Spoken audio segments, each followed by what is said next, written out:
Hi,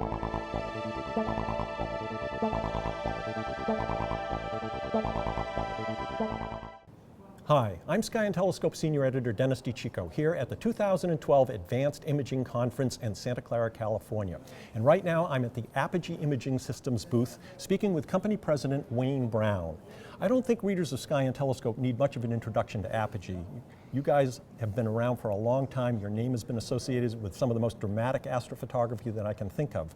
And I was just realizing how much time flies because it's almost a quarter of a century now that CCDs have been infiltrating into the amateur scene. And as far back as I can remember, Apogee's been part of that. Tell me a little bit about the company. Well, Apogee started about 20 years ago as a labor of love, and it quickly turned into a business. And so we are about 20 years old this next year. So you really started the company with cameras for astronomy. Yes, we were primarily astronomy for many, many years. In fact, when it comes to individual sales, we still are, the majority of our sales are astronomy. All right, very good. I can see you've got a lot of new stuff here, some of it extremely new. You want to show me what's up? Sure. This is our new Aspen camera. This represents everything we know about how to put a CCD camera together. It's the best of all of the cameras we've ever done. All right, so this is brand new. This is being introduced here at the show, right? Yes. All right, give me a rundown of the features of this. Well, the Aspen design started 3 years ago. The point of Aspen was to get the most amount of cooling in the smallest package possible. So we did a lot of studies, 3D, the thermal modeling, airflow, heat dissipation, and so all of this was designed with by using computer simulations and so forth in terms of heat dissipation. And so we started here with the camera. Now, what kind of cooling can you get out of this? With the largest of our sensors, the 16803s or the big back illuminated, this is a Kodak 16803, we can get upwards of 65 degrees C deltas with this camera. With just air cooling? Just air cooling. These cameras also have a liquid recirculation back, so rather than this air back, you can put a liquid recirculation back on them as well and get even better than this. Wow, so this camera basically has at least the same cooling as you had on the Altas with the big package on the back. Yes, exactly. And it's a much smaller, and while it's not a lightweight camera, it doesn't feel like it's as heavy as the Alta was with the big cooling. Right, well the pin-fin assembly itself constitutes most of the weight of this camera because it's actually solid copper that's been nickel plated. The copper actually is the fastest, provides the fastest heat transfer away from the CCD. Oh, or on this side of the camera, what are the various connections for here? Well, this is our 12-volt input, just like our Alta cameras. These are status indicators. You can program these to mean various things, at temperature, shutters, exposures being taken, that kind of thing. This is an I/O port. There are 6 inputs, outputs that people with various experiments, typically not astronomy and the biological sciences, other kinds of experiments that people might run with this camera, they'll use these I/O ports to trigger exposures, to trigger shutters, that kind of thing. This is our USB interface. This gives us 16 megapixels per second, a max throughput. USB 2. USB 2. And this is our network interface.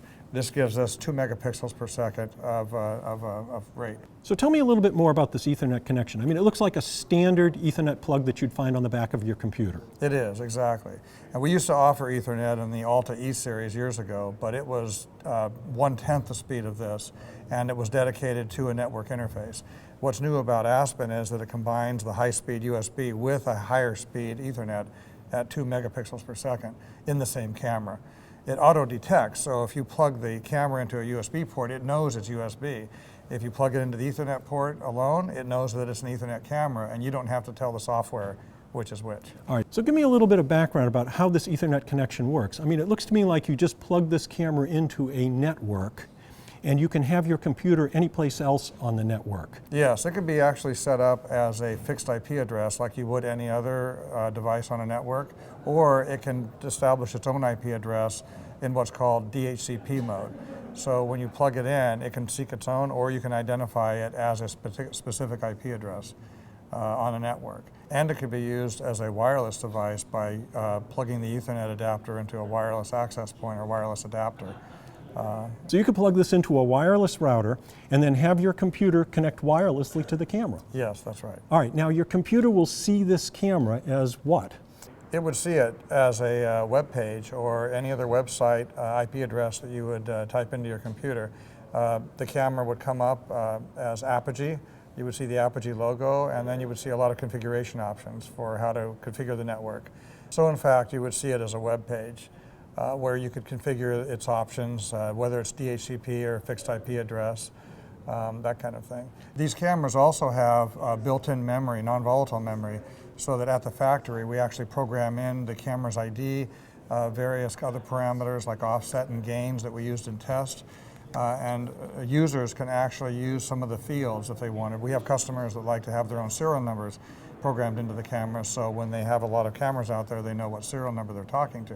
So we can actually program in specific information about this camera into non-volatile memory that can be read out later on and used by the customer. All right. To just go back what you were saying about the web system, if you are looking this, your camera control system really becomes nothing more than a web browser on your computer. That's correct. So that means you really could be any place in the world with your computer, having an internet connection, and you could be talking to this camera and controlling it.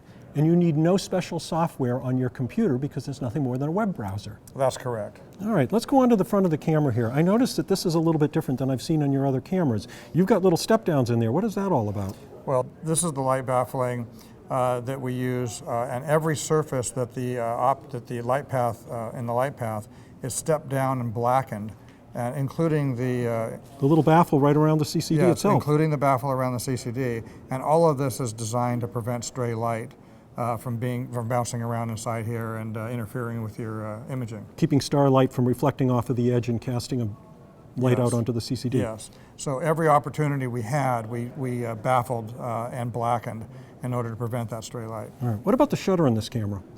This is a very special shutter. We actually were a part of the design of this shutter. It is what's called a bistable shutter. That is to say that no energy is expended while the shutter is open. We only expend energy to open it and expend energy to shut it. And it has redundant solenoids in it that give it a life of over 5 million cycles. 5 million? 5 million, as opposed to 500,000 for our typical Alta cameras or 100,000 for our larger Alta cameras. So this is the most reliable shutter we've ever offered in a camera. In fact, the solenoids, you can't see them, but the solenoids that drive the shutter open and closed, there are 5 of them on this shutter, and you could have 2 or 3 of them fail and the shutter will still open and close. Wow. So I noticed the bolt pattern here appears to be the same as the older cameras. Is that true? Yes, the bolt pattern is exactly the same as we had on the Alta, as well as the back focal distance. So you can take this camera and mount it to where your old Alta camera was, and it will have the same back focal distance and same mechanical interface. So you can use the old filter wheels and all the old systems that anyone had with an Alta camera, just replace it with this camera directly. Yes, with no other, you don't have to do any other adaptation. It's there. Wow, these are pretty cool new cameras. So do you want to talk about some of the other stuff you've got here? Absolutely. All right, let's go. All right. At the lower end of our line in terms of cost is our Ascent cameras. These are the most compact cameras we make. They support a range of inner-line only CCDs. Those are CCDs that don't need shutters to take images. From a 1 megapixel all the way up to a 29 megapixel imager. They're USB only, no network on this, but these are very fast. They'll run up to 16 megahertz throughput, dual channel CCDs. So for example, we can take an 8 megapixel like this 8050 and run it almost 2 frames per second in dual output mode. At full resolution? At full resolution. All right, and I noticed this is fairly lightweight. I mean, you can see how small it is, but it only weighs what? 23 ounces or so. Wow, that won't tax too many telescopes. And the small pixels in these are great for short focal length telescopes. Yes, the back focal distance on our Ascent cameras is about 8 millimeters. So that's pretty close to having the CCD at the front. What are the little ports here for? This is our interface port. This allows us to connect other devices to this camera without the need for additional power supplies or wiring. For example, we have an 8-position filter wheel which has its own interface port on it. And so simply by joining these two assemblies, we now have a filter wheel and camera with all of its interface, its power, its commands, and so forth.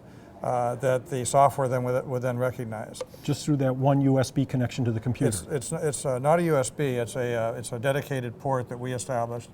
But it will also drive, if we were to have shutter assemblies or other kinds of devices, we could literally stack devices using that methodology and have a filter wheel perhaps and then a shutter over it, that kind of thing. All right, now you mentioned this was an 8-position filter wheel?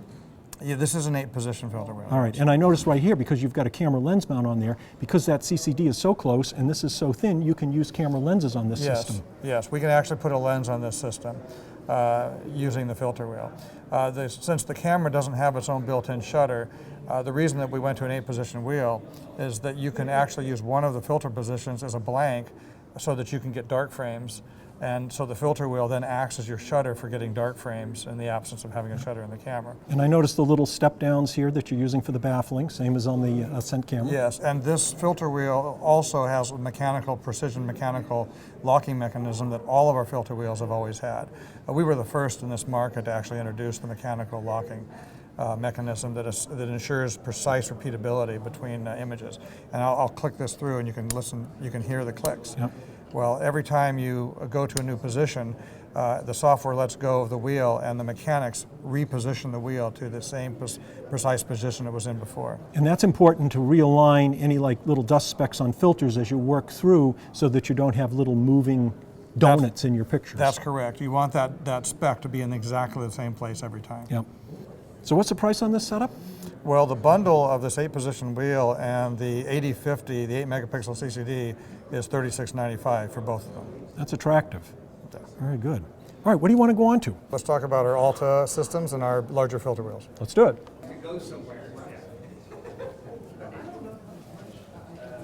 All right, so we've got the Alta here. Tell me what's new. Well, we've upgraded the electronics of Alta.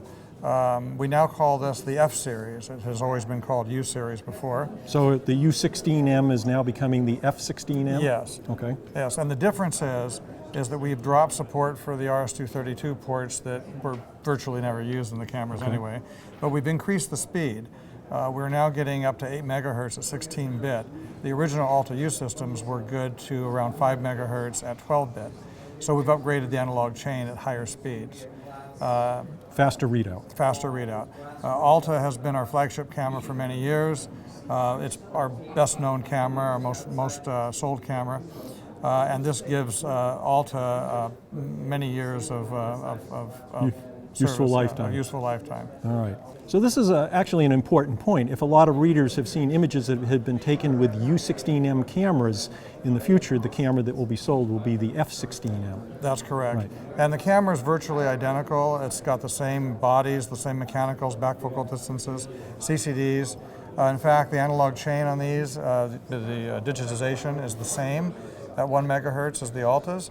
All we've done is we've increased the upper end speed of it and made it 16-bit instead of 12.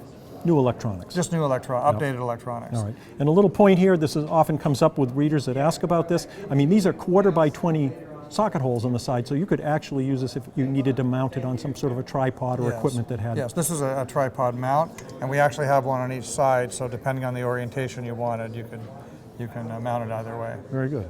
All right, so you've got the new filter wheels here. Let's take a look at those. Yes. Well, this is our latest filter wheel. This is a 10-position, 50-millimeter square wheel. This is for our larger CCDs like the U9000 or F9000 now, and 16803 large back illuminated. It's 10 positions. This is our 7-position square wheel here, 50 millimeters. This was our original. And we also have our 9-position round. This is for slightly smaller CCDs. What's new about these wheels in more recent changes is the additional light baffling that we've added to the wheel itself as well. We have an additional light shield that we've added here at the front of the wheel, and this helps also prevent stray light from coming in to the optical path and being bounced around. This wasn't originally part of the filter wheels, but based on customer feedback, particularly those doing narrowband imaging, we added these. And these filter wheels have the mechanical detent that you talked about before to precisely realign the filters each time? Yes. All of our filter wheels since day one have always had these mechanical precise positioning systems that lock the filter wheel in place once it's gone to its next position. I have one more question for you, and this is often a very important one for potential customers. How about your warranty and your customer service? Well, that's probably the most important thing to Apogee, is our customer service. All of our cameras have a 2-year warranty, which sets us apart from pretty much everyone else in this business. But on our chambers, we have a lifetime warranty. So this is the chamber that the CCD is in? Yes, they're hermetically sealed chambers. And sometimes they'll leak or they'll develop moisture. And what we tell the customers is that if this ever happens in the lifetime of the camera, we will do the repair, the purge, whatever's required to remove chamber moisture for free. Even if it's out of general warranty for the camera? At 5 years from now, if they develop moisture in the chamber, they send it back. We will update the chamber, repurge it, rebake it out at no cost to them. That's a lifetime warranty. That's a big deal. Yeah. And customer service? Customer service is number one to us. If a camera fails, we want to know why. The next question is, how can it not happen again? What can we do? And our processes are designed to make sure that that particular failure doesn't happen again. So we track this. We almost look at ourselves as the pit stop crew at a racetrack. You're trying to do imaging, you're trying to do real work, something happens to your camera, you've got to pull in and get the tires changed out, and we're there to get those things on and off as quickly as possible and get you back in the race. You know, and I know because I'm part of the Apogee mailing list, and I see questions that get asked, and I see how quickly they get responded to by people at the company. It sounds like you've got a good track record. Oh, we have a great team, we have a great crew. Oh, that's excellent. Yeah. Now, if people want more information about the company, they should go to your website, which www.ccd.com. I've always loved that. www.ccd.com. That's right. All right. It shows you were in there on the bottom rung. Yes, we were. All right. Very good. Wayne, thank you very much for showing me all this you. stuff today. I wish you continued success with everything, and I hope you enjoy the rest of the show here. Thank you. All right. I'm Dennis Cicco, Senior Editor for Sky and Telescope magazine here at the 2012 Advanced Imaging Conference in Santa Clara, California.